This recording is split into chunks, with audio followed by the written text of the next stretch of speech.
where the market's going, there's going to be a dot-com bust. And the reason being is that trend, the AI trend, was only born 3 years ago, 2022. It's still an infant. You don't invest all your money in the first development.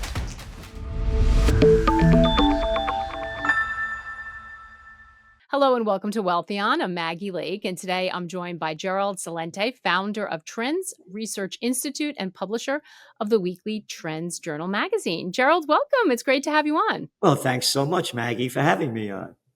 So you have been tracking markets and trends for 40 years and identify yourself as an independent thinker. So I'm really curious, what's your sense of the U.S. economy right now? You know, I've been at this actually 45 years, and every year we have our top trends. In 45 years, we never had one trend that was called a wild card. And this year we have the wild card. And there's also the Trump card. And the Trump card keeps playing the wild card. You know, some people say, we predict the future. I said, nobody can predict the future. There are too many wild cards, whether they're made by humans or by nature. And we're trend forecasters. We look at the current events forming future trends, and we make connections between different fields. One of our sayings is that opportunity misses those who view the world through the eyes of their profession. So you take the economics, the people in the economic world, they know all about it. But what's going on geopolitically, socioeconomic? Well, we don't care about that. We only care about it when it hits the news.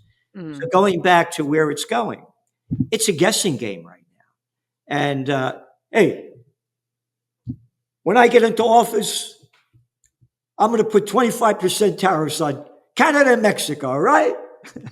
I'm in office now. I'm going to wait till February 1st. Okay, February 1st, we'll have it. February 3rd, taking it. I'm going to give them another 60 days. I'll make up anything I want. April 2nd, Liberation Day. What happened a couple of days later when the markets are crashing?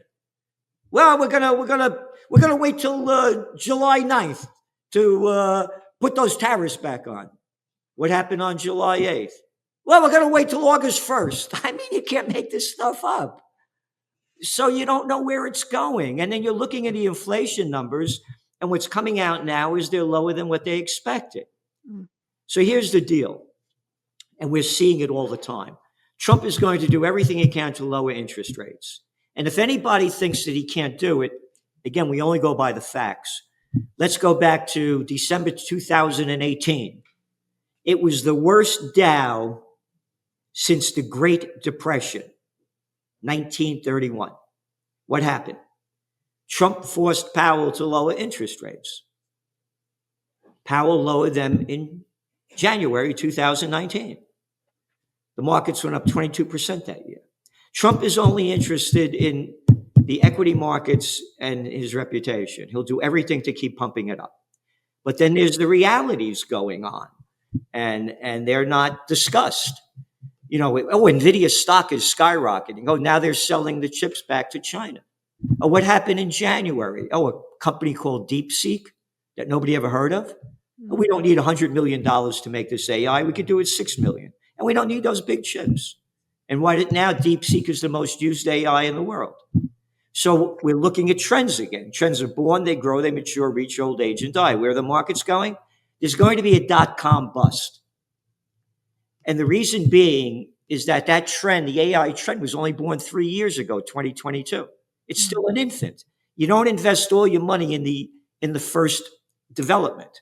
And that's what happened back when it's in your magazine, the Trends Journal, back in 1999, we said there would be a dot-com bust by the second quarter of 2000.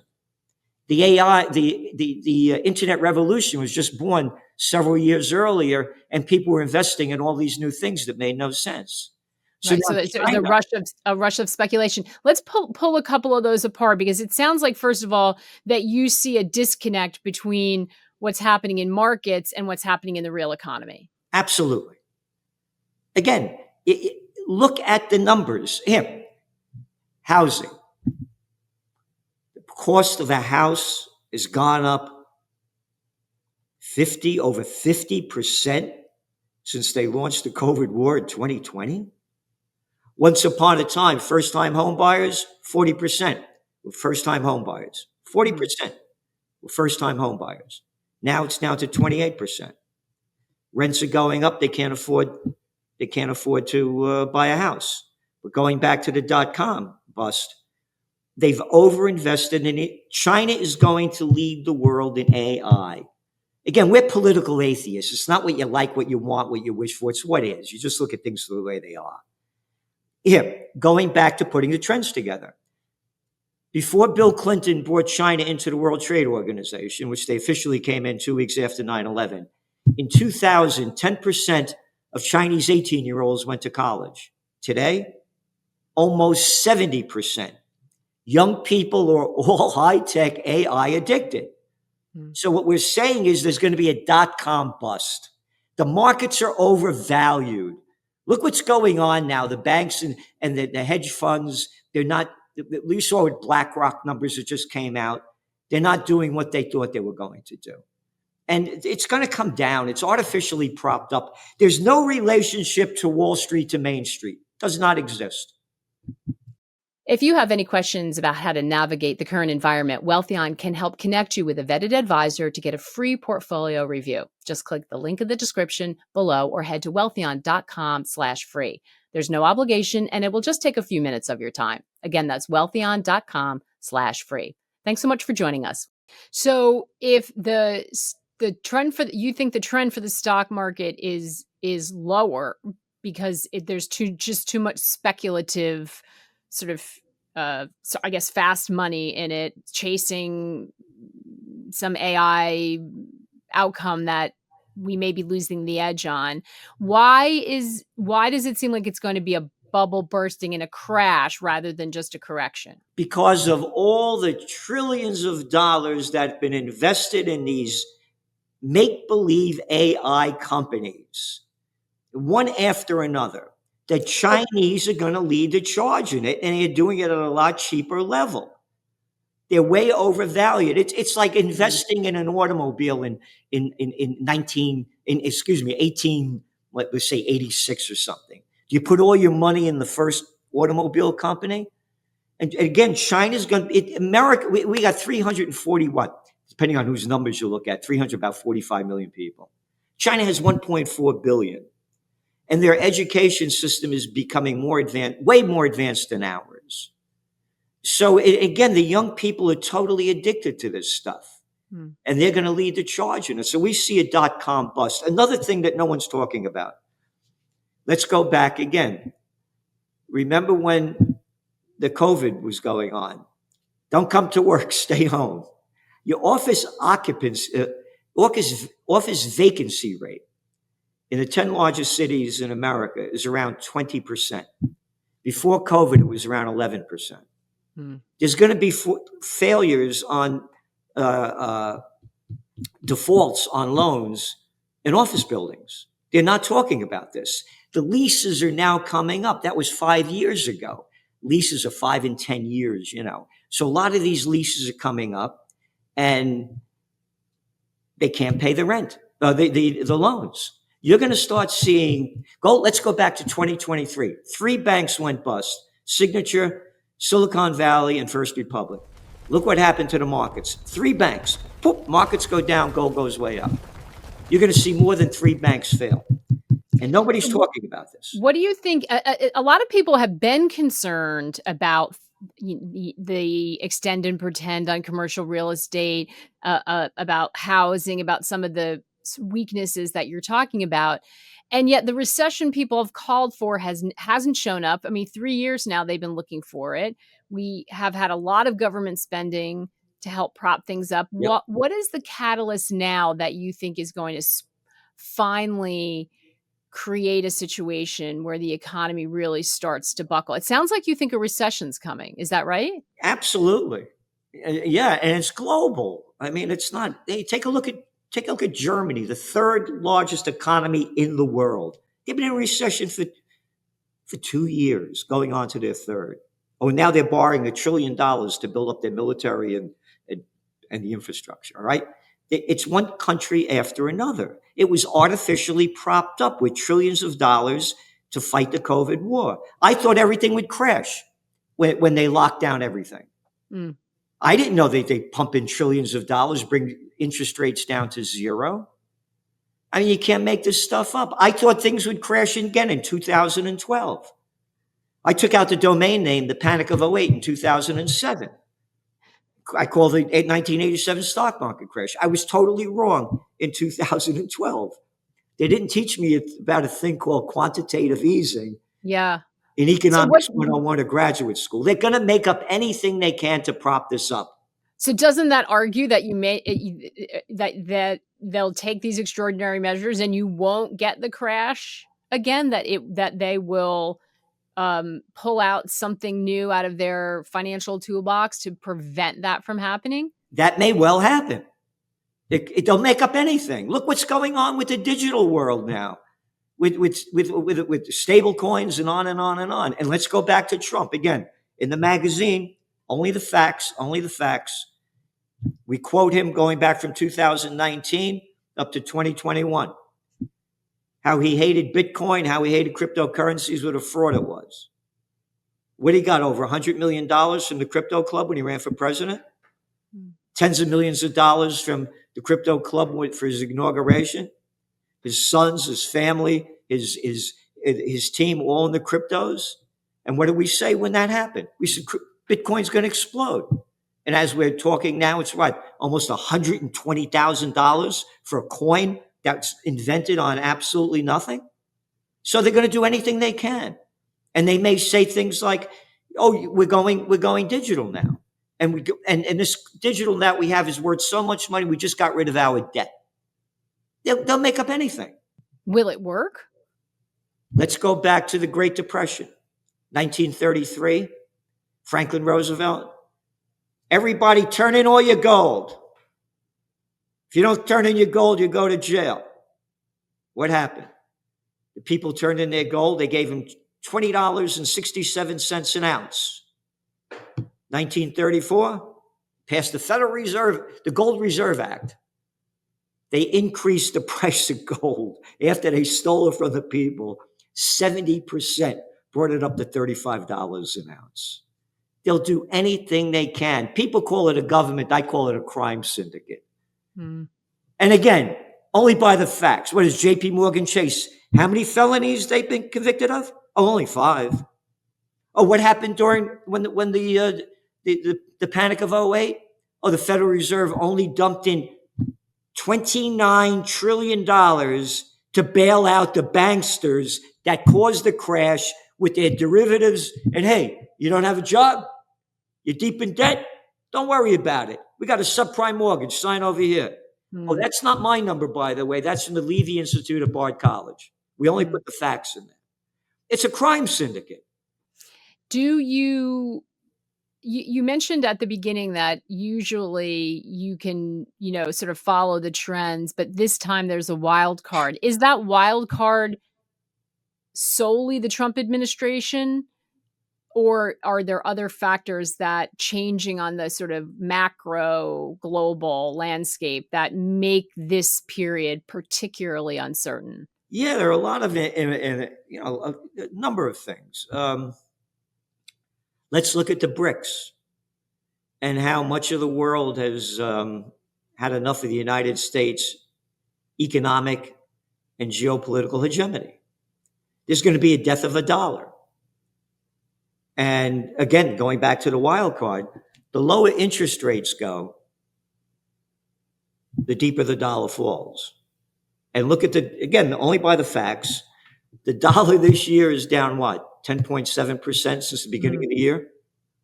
The worst decline since 1973. 1973, the worst decline. What happened in 1973? Oh, there was the Yom Kippur War, and the Arab nations cut off remember they had the oil embargo? The price of a barrel of Brent crude quadrupled. Oh, and that was the year when they took us off the gold standard. The dollar's going down. The lower interest rates go, the deeper the dollar falls. We're looking at the beginning of the end of the dollars being the world currency. That's another one of the wild cards is being played. And again, we firmly believe that Trump is going to force Powell to lower interest rates. They're going back to the housing market. So the Fed can have an impact on the short end, but the long end, the market has to go along with that. They can't completely control the long end. Do you think that we will see rates across the curve fall in the US, or could we have a situation where the Fed is no longer able to, through monetary policy alone, get the lower rates that Trump wants? I think they're going to just lower them. And it's going to also, again, the rates going down doesn't affect the mortgage rates, which is still Right. what, about 6.8? Yeah. And you got to bring the treasuries down, so that Easier said than done. yeah, because you got all that debt level. Mhm. And so that's not going to bring them down. So there's going to be, it's already, the numbers are there. Again, the housing market's still overall across much of the country, it's still pretty strong. It's going down in the South and in other areas, California. But up here in the Northeast, it's still going pretty strong.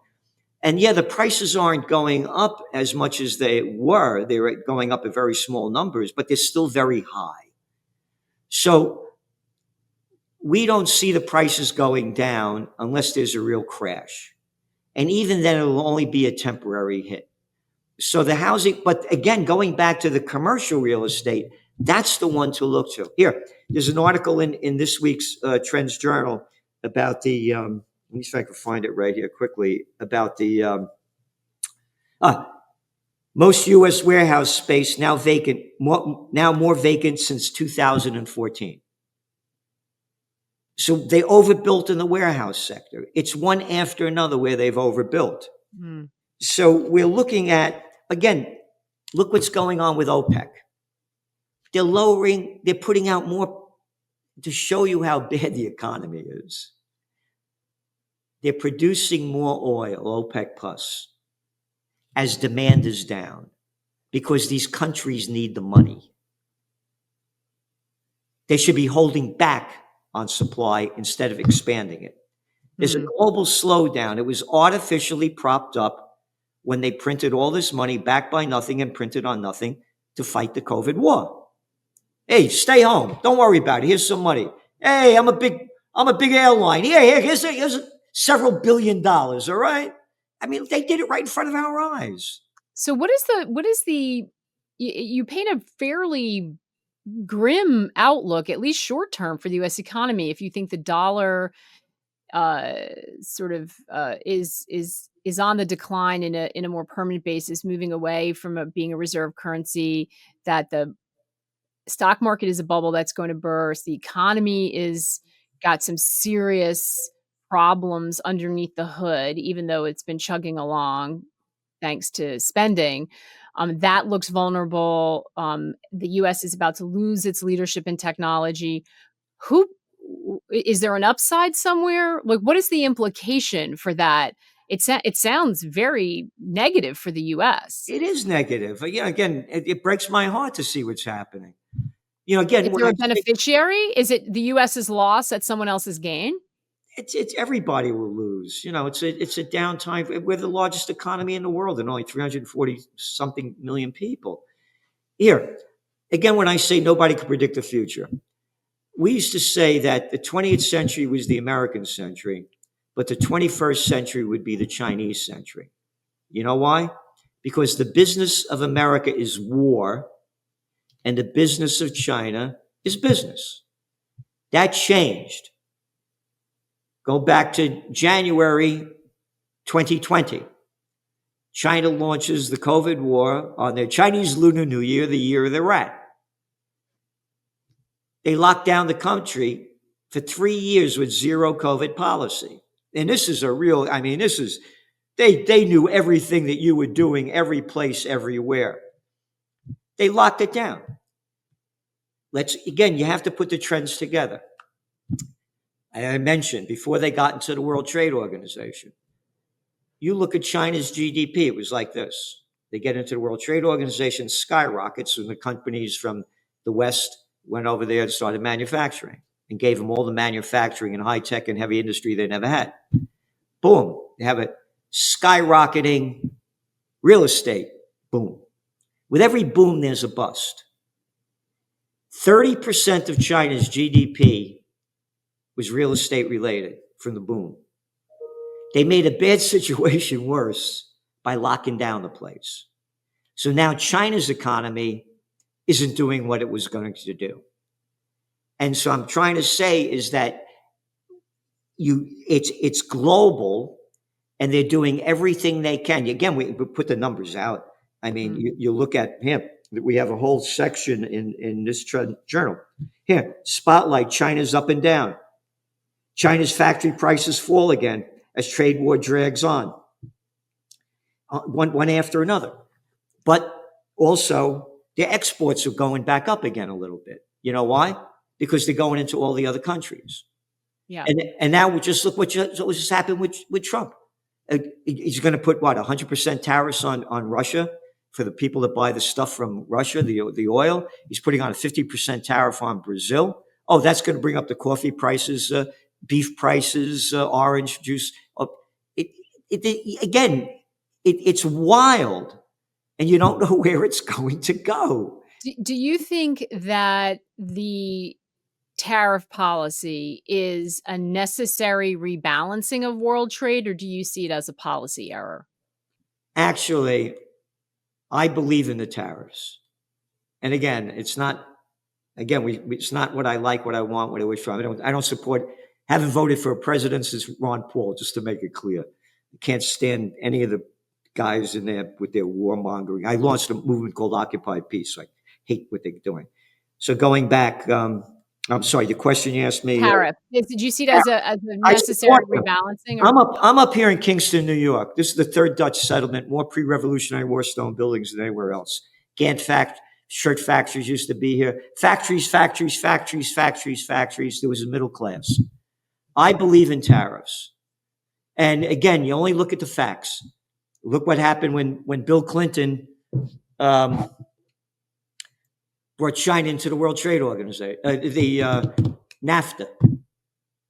Look at all the jobs that left. Hey, go down to Mexico. You're going to get cheap labor down there. You make a lot more money. All right? Go down there. And he gets paid off. He gets $300,000 an hour from Goldman Sachs to BS, on and on and on. They're multi-millionaires, little clown boy from Arkansas. And now look at the dough they have. Again, the money that they get for doing what they've done. Brought China into the World Trade Organization. China's was crap. Look at China now. Oh, the world leader in electric cars? When all the Western companies went over there and gave them all the high-tech and heavy industry they never had before? Yeah, I believe in the tariffs. I truly do. And again, look at the jobs. You want a job at Walmart? Now, maybe you get a job at Target. I think I'll work at Home Depot. No, what? Oh, remember? I think we're old enough to remember when there were things called hardware stores, stationery stores, drug stores. Now they're all chains. No, the bigs have taken over everything. The massive, implications from globalization, and a lot of people believe we're on a sort of pendulum swing away from that to something that's, multipolar and reshoring to some extent, supply chains. What do you, in this environment, do you think that investors should have no exposure to equities, especially if you have a longer term view? Or how are you thinking about what this means for people's retirements and for their portfolios? There are good things to invest in and other ones that not. We just put the facts out. These are where we see it growing. Here's where we see it declining. And again, we're very bullish on gold. One of our top trends for 2024 was a golden year for gold. Gold prices went up nearly 30%, and they're still going up. And by the way, if there were no cryptocurrencies, the price of gold would be probably a couple of $1,000s higher. Do you think there is a risk of social unrest in developed countries? Because we know that there's a lot of anger. I think a lot of people, your frustration with government, I think, is shared by a lot of people, and not just in the United States. We've seen that in recent elections. Do you think that the frustration and maybe the disconnect from the real economy will actually cause social unrest in countries? Absolutely. But one of my lines is, when all else fails, they take you to war.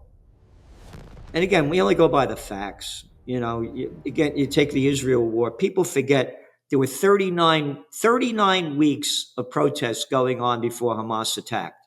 39 weeks of protests going on in Israel because Netanyahu's Judicial Reform Act, which basically said, we're doing away with the courts, the politicians will be in charge, just so we don't have to go to court. Not my language, the language of Isaac Herzog, the president of Israel, going back then. We're in a civil war. Hamas attacks, boop, all forgotten. Only the facts. Google it up. Franklin Roosevelt seizes Japanese assets. Google it up.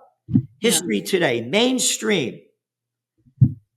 On July 26th, 1941, Franklin Roosevelt seizes all Japanese assets in America. You know why? Those dirty Japanese invaded French Indochina. Wait a minute, French Indochina? What are the French doing? French Indochina? You mean Laos, Cambodia, Vietnam? Oh yeah, they're stealing their rubber, their tin, rape, pillaging. The United States, the Dutch, and the English cut off 3/4 of Japanese trade and 88% of their imported oil. Can't understand why they bombed Pearl Harbor several months later. Again, when all else fails, they take you to war. That was the Great Depression. What happened when little George E. Bush was president? Oh, remember the dot-com bust? Oh, the NASDAQ was down, what, only 80%? And what happened? 9/11. But all forgotten. So again, when all else fails, they take you to war. Again, we only write the facts.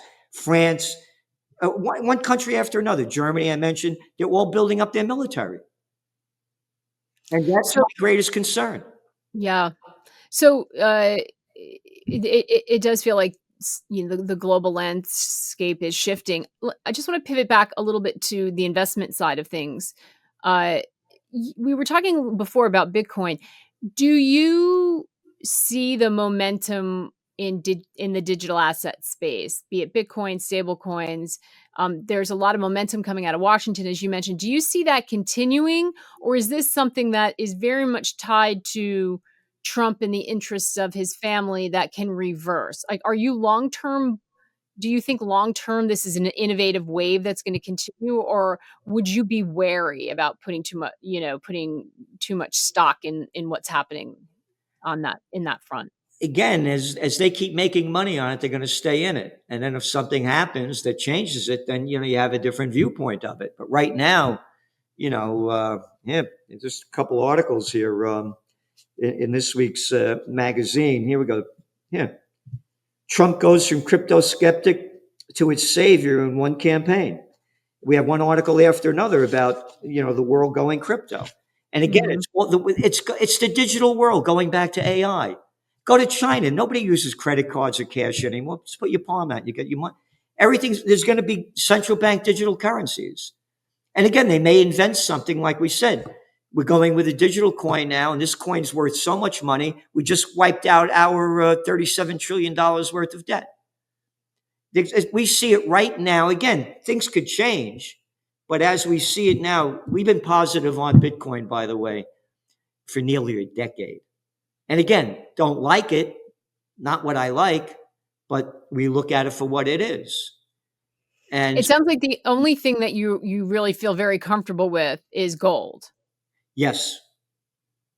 As the one safe haven against. And silver. Silver's a good bet too. And again, we don't give financial advice. That's the way we see it. And real estate, at certain times, I bought 3 buildings up here in Kingston on the most historic 4 corners in America. The only place with pre-Revolutionary War stone buildings. I bought them in 2012. One was vacant for 5 years. Another one I bought in foreclosure. This one was 1774, 1763, and 1750.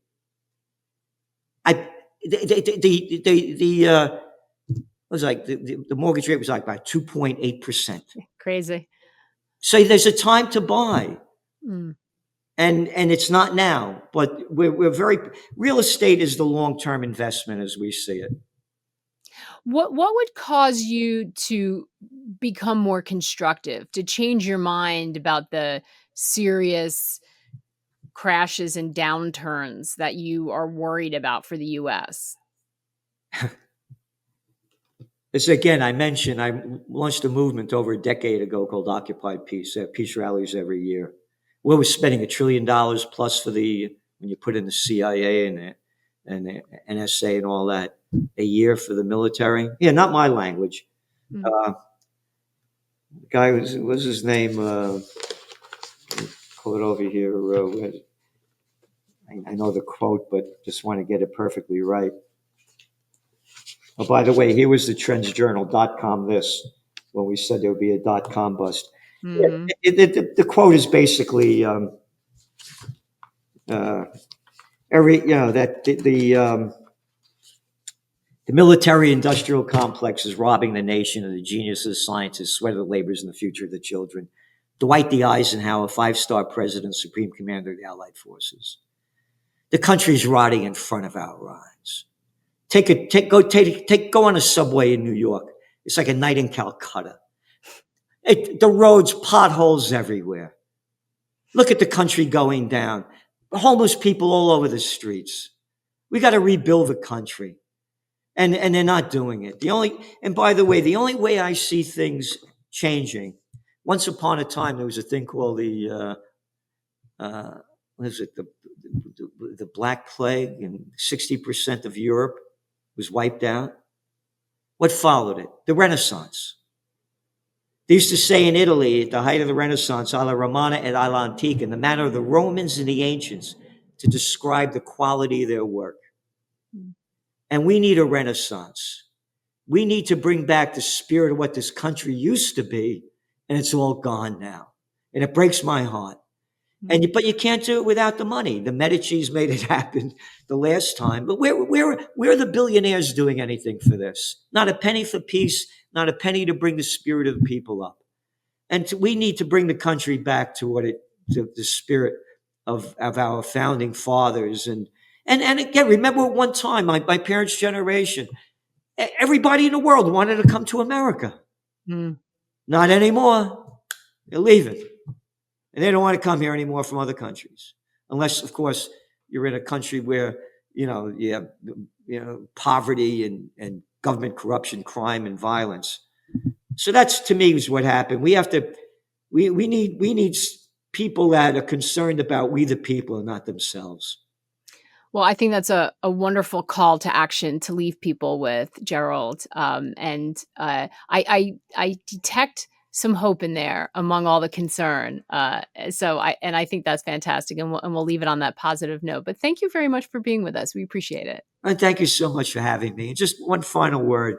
It does not take a majority to prevail, but rather an irate, tireless minority, keen on setting brush fires of freedom in the minds of men, said Samuel Adams. There you go. Yep. Perfectly said. Thank you, Gerald. Thank you. Hello and welcome to Wealthion. I'm Maggie Lake here with Brett Rentmeester, founder and managing director at Windrock Wealth Management. Brett, it's great to see you. Nice to see you, Maggie. So we just heard from Gerald Celente, who was very concerned about the outlook, especially when it came to the valuations around equities. And I think there are little people who've seen, us sitting up at these record high levels, and maybe for different reasons, but are kind of concerned about whether the best news is priced in. What is your reaction to, some of what he said, and also what maybe you're hearing from clients around these lofty equity valuations?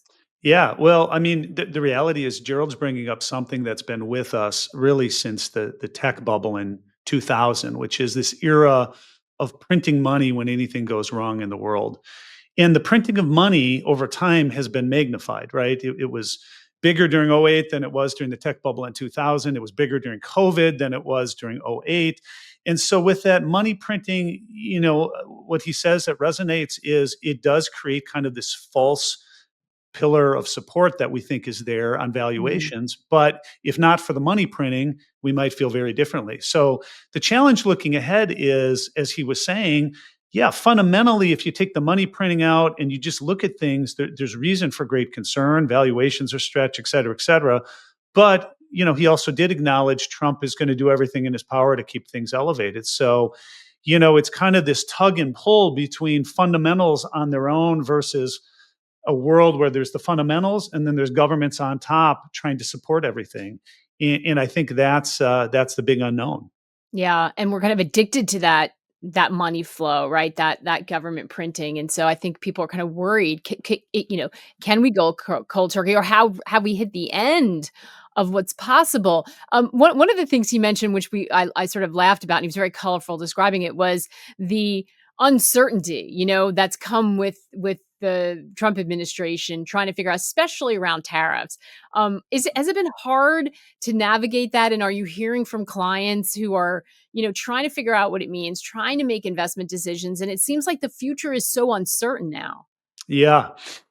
Yeah, absolutely. I mean, we're all kind of trying to figure it out to some degree. But again, I think there's a bigger theme underway looking at this century so far. And that is, I mean, I like the work of Neil Howe, The Fourth Turning. It's all about generational cycles and kind of about every 100 years, Mm. there's a big change. The old system stopped working. You need to rethink everything.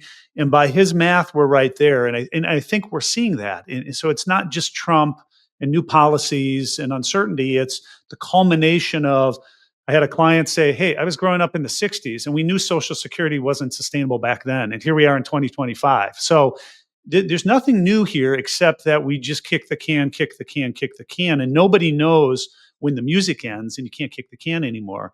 But, I think we're into a big period of change and a rethinking of systems, and to be seen on the tariffs. I mean, if you could truly get rid of income tax and end up with tariffs and another system, maybe that is a solution. But if you end up with tariffs plus income tax as we know it and everything else, then to me, it seems like one more layer of complexity and tax on the system. Yeah. And it does. I think a lot of people are increasingly concerned about really trying to plan for the future, because maybe that Social Security won't be there. It won't be there for the next generation. And you really got to try to build your wealth wisely while you can. Two areas that he brought up that he feels like is a safe haven or a safe place to be amidst all this uncertainty: gold and real estate. I know those are two areas you watch as well. Yeah, I mean, we've been long-term precious metals fans for the simple reason that they go up when everybody's printing money and devaluing their currency. And with the debt levels in the world, it seems like that's a trend that's going to continue. So we like that sector. Real estate is much more nuanced. We've had a lot of success in rental real estate, the so-called build to rent communities, some niche hotels, things like that. But I think to his point, there's a lot of you made that point, extend and pretend. You've got big cities still not out of the woods yet, especially with office space and the overhang of debt as it relates to those properties.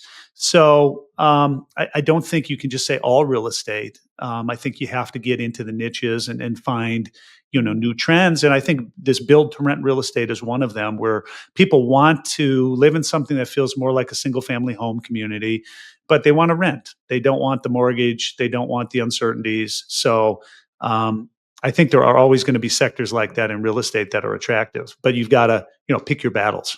Yeah.